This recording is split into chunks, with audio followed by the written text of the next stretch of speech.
నమస్తే. నేను మీ అశ్విని కుమార్. కొన్నిసార్లు ఇంపార్టెంట్ టాపిక్స్ ఉన్నా కూడా బైపాస్ చేస్తూ కొన్ని విషయాలు మాట్లాడుకోవాల్సిన అవసరం ఎంతైనా ఉంది.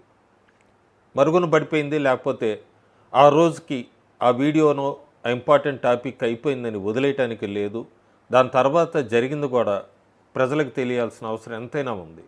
ఎప్పటికప్పుడు ఏదో ఒక బ్రేకింగ్ న్యూస్ ఉంటూ ఉంటే కానీ గతంలో మాట్లాడిన టాపిక్ని మళ్ళీ ఎండ్ చేయాల్సిన అవసరం ఉంటుంది. ఉదాహరణకి ధర్మస్థల కాన్స్పిరసీ 5 రోజుల కిందటే నాకు తెలిసినంత వరకు తెలుగు యూట్యూబర్స్లో ఆ రోజే మొత్తం అంతా కూడా ఒక వీడియో చేశాను. అసలు ఏం జరిగింది అది ఎక్స్క్లూజివ్ కింద చెప్పచ్చు. అప్పటికి ఇంకా సిట్ స్పెషల్ ఇన్వెస్టిగేషన్ టీము వీళ్ళెవరూ కూడా రివీల్ చేయకముందే ఒక వీడియో చేసింది నేనే అనుకుంటాను. సో అవే నిజాలు బయటకు వస్తున్నాయి. ఆ రోజు మనం నిజం చెప్పినప్పటికీ కూడా అబద్ధం తొందరగా వెళ్ళిపోతుంది.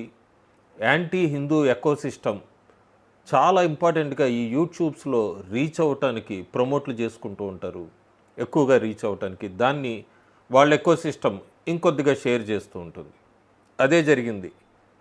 ఆ రోజు నేను ఆ వీడియో చేసినప్పుడు నాకు ఒక 3000 వ్యూస్ వచ్చినాయి. అదే అబద్ధాన్ని ప్రచారం చేసిన న్యూస్ మినిట్ వాళ్ళకి, సమీర్ లాంటి యూట్యూబ్ ఛానల్స్కి లక్షల్లో వ్యూస్ వెళ్ళినాయి. 10 లక్షలు, 7 లక్షలు అట్లా.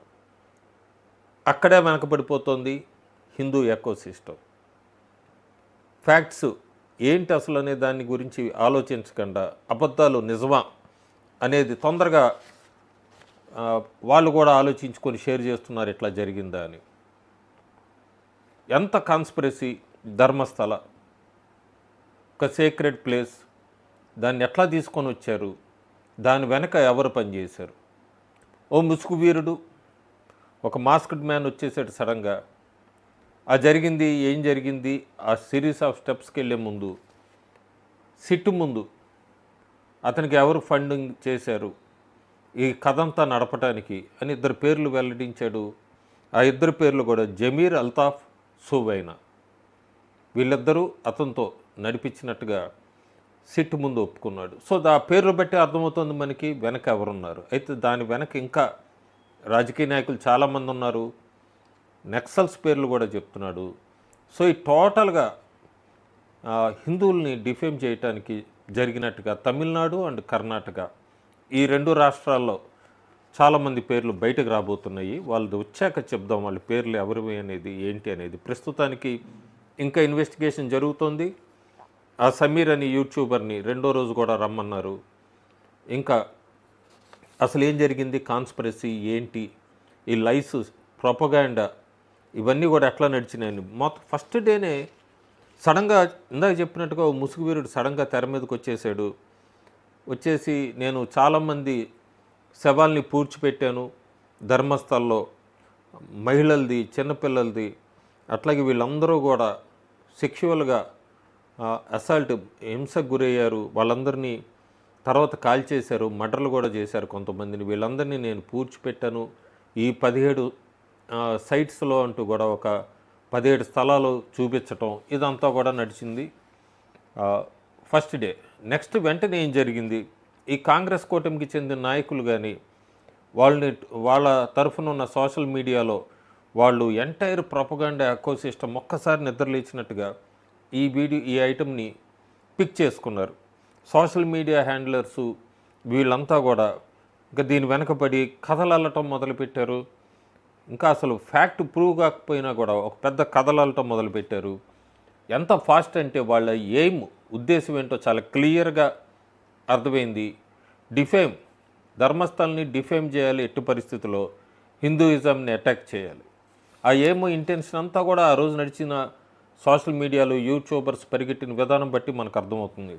అది నడుస్తున్న టైంలో ఇంకొక ట్విస్టు, సుజాత భట్ అని ఒక మెయిల్ రావటం, తనకు ఒక కూతురు ఉందని, అనన్య భట్ అని మెడికల్ స్టూడెంట్ అని, తను కూడా చనిపోయిందని ధర్మస్థలంలోని కొన్ని సంవత్సరాల కిందటని, ఈ రేపు గురికాపడ్డ మహిళల్లో తన కూతురు కూడా ఉండొచ్చు అంటూ బోర్ను ఏడుస్తూ బీబీసీలకి, యూట్యూబర్స్కి ఇంటర్వ్యూలు ఇచ్చింది.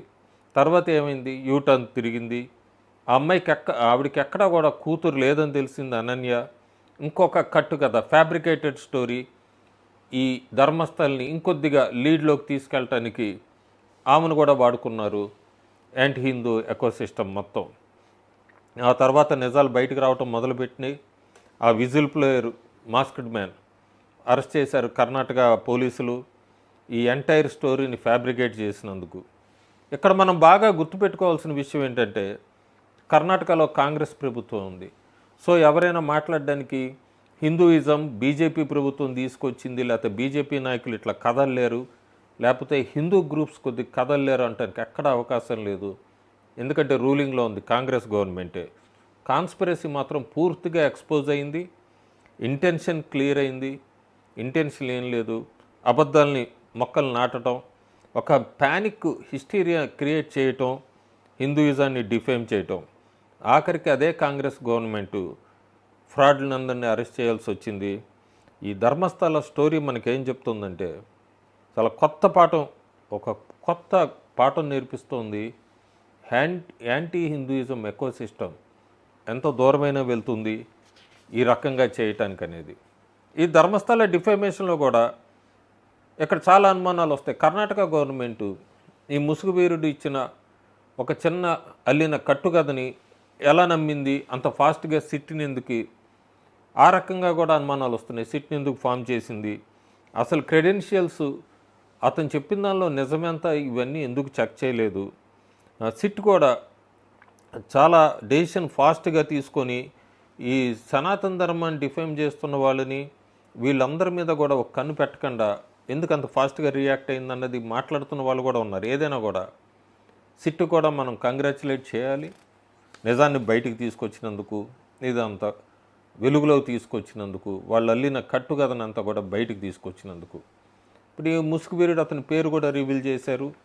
చెన్నయ్య అతను కొన్ని నెలల కిందటే తమిళనాడులో ట్రైన్ అయినట్టుగా, తమిళనాడులో మొత్తం కొంతమంది నాయకులతో కూర్చొని ఇదంతా ప్లాన్ చేసినట్టుగా, ఆ తర్వాత దానికి సంబంధించి బెంగళూరులో అతనికి ఒక 2 లక్షల రూపాయల వరకే ఇచ్చారని చెప్తున్నాడు. అన్నీ బయటకు రావాల్సిన విషయం చాలా ఉంది. ఇది లక్షల ఎంతవరకు చేతులు మారినాయి అనేది. ఆ బెంగళూరులో ట్రైనింగ్ తర్వాత పోలీసులు అడిగితే ఏం చెప్పాలి, మీడియా వాళ్ళు అడిగితే ఎలా చెప్పాలి, ఇవంతా కూడా అతన్ని ట్రైన్ చేసినట్టుగా తెలుస్తుంది. చాలా పెద్ద సిస్టమ్ రన్ అయినట్టుగా తెలుస్తుంది వెనక. ఇది ఒక్క మనిషితో ఇదంతా సాధ్యం కాదు. ఇదంతా కట్టు కథలాడటం, జనాల్ని నమ్మించటం. 2 రాష్ట్రాలు తమిళనాడు, కర్ణాటక, ఈ 2 అయితే క్లియర్గా ఉన్నాయి. దీని వెనక అన్నది అయితే ప్రస్తుతానికి ఇంకా ఇన్వెస్టిగేషన్ నడుస్తుంది. ప్రస్తుతానికి అదైతే కన్ఫర్మ్ అయిందని చెప్పచ్చు. బీజేపీ ఇప్పుడు స్టాండ్ తీసుకుంది. ఉడిపి ఎంపీ అయిన పూజారి, కోట శ్రీనివాస్ పూజారి, అట్లాగే తేజస్వి సూర్య వీళ్ళందరూ కూడా మీడియాను ఉద్దేశించి మాట్లాడారు.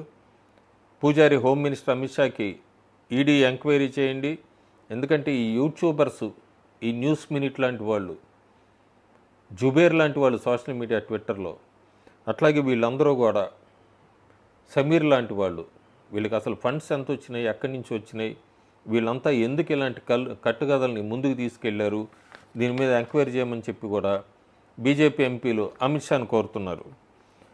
ఈ క్లియర్గా ధర్మస్థల కాన్స్పిరసీ ఒక్కటే కాదు, దేశంలో చాలా రకాల కాన్స్పిరసీలు నడుస్తూనే ఉన్నాయి. కొంతమంది వ్యవస్థల్ని టార్గెట్ చేయడానికి పెట్టుకున్నారు. ఆ వ్యవస్థల్ని టార్గెట్ చేసుకుంటూ వాళ్ళ దారిలో వాళ్ళు పోతున్నారు. ఆ వ్యవస్థల్ని ఎక్కడికక్కడ డౌన్ చేస్తూ, టార్గెట్ చేస్తూ, అదే పనిలో భారతదేశాన్ని కూడా, దేశాన్ని డిఫేమ్ చేయడానికి వాళ్ళు అడుగులు పడుతున్నాయి. ఇంకొక పక్క ఇట్లా హిందూస్ని డిఫేమ్ చేసుకుంటూ యాంటీ హిందూ ఎకోసిస్టమ్ పెద్ద ఎత్తున భారతదేశంలో పనిచేస్తుంది.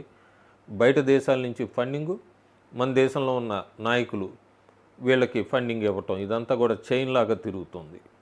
చాలామంది మాట్లాడుతూ ఉంటారు కన్వర్షన్స్ ఇవంతా, లేకపోతే హిందూస్ గురించి, హిందూ ముస్లిం ఇదే మాట్లాడతారు ఎప్పుడన్నా. ఎస్, ఇండియాలో ప్రస్తుతం నడుస్తుంది అదే. మనం చర్చిల్లో, మాస్కుల్లో, అజ్మీర్ మాస్కుల్లో జరిగిన ఆ గ్యాంగ్ రేపుల విషయంలో దానికి సంబంధించి అక్కడ ముద్దాయిలు ఎవరు, వాళ్ళ పేర్లు దాని మీద పెద్ద చర్చించరు, దాన్ని జీరో క్రెడిబిలిటీలో పెడతారు. ధర్మస్థల్ లాంటి చోట ఒక ఫేక్ లైఫ్, ఒక కట్టు కథ అల్లినప్పుడు లక్షల్లోకి తీసుకెళ్తారు వ్యూవర్స్ని. దాని గురించి నమ్మించడానికి ప్రమోట్ చేసుకుంటారు. పాకిస్తాన్ లాంటి చోట లేకపోతే ఆల్ జజీరా లాంటి టీవీ ఛానల్స్ కూడా వీటికి రెస్పాండ్ అవుతాయి. మాస్కుల్లో జరుగుతున్న ఘోరాల గురించి ఎక్కడ బయట చెప్పరు, చర్చల్లో కూడా చెప్పరు. వన్ సైడెడ్గా నడుస్తుంది ప్రస్తుతం భారతదేశంలో ఎకో సిస్టమ్స్ అన్నీ కూడా. కౌంటర్ చేయాల్సిన అవసరం ఎంతైనా ఉంది. ధర్మస్థల్లో ఏదో అయిపోయింది కదా, సో బయటకు వచ్చిందా కాదు, అలర్ట్గా ఉండాలి. ఇండియా మొత్తం ఇదే నడుస్తుంది. కేవలం 10 రూపాయల స్టాంప్ పేపర్ మీద పేర్లు మార్చుకొని వాళ్ళు వెళ్ళి మళ్ళీ హిందూ మహిళల్ని ట్రాప్ చేస్తున్నారు. కొత్త రకమైన జిహాదీ అనేది నడుస్తున్నది. వీటన్నిటి పట్ల కూడా అలర్ట్గా ఉండాల్సిన అవసరం ఎంతైనా ఉంది ప్రస్తుతం భారతదేశంలో ఉన్న హిందూస్. Thank you.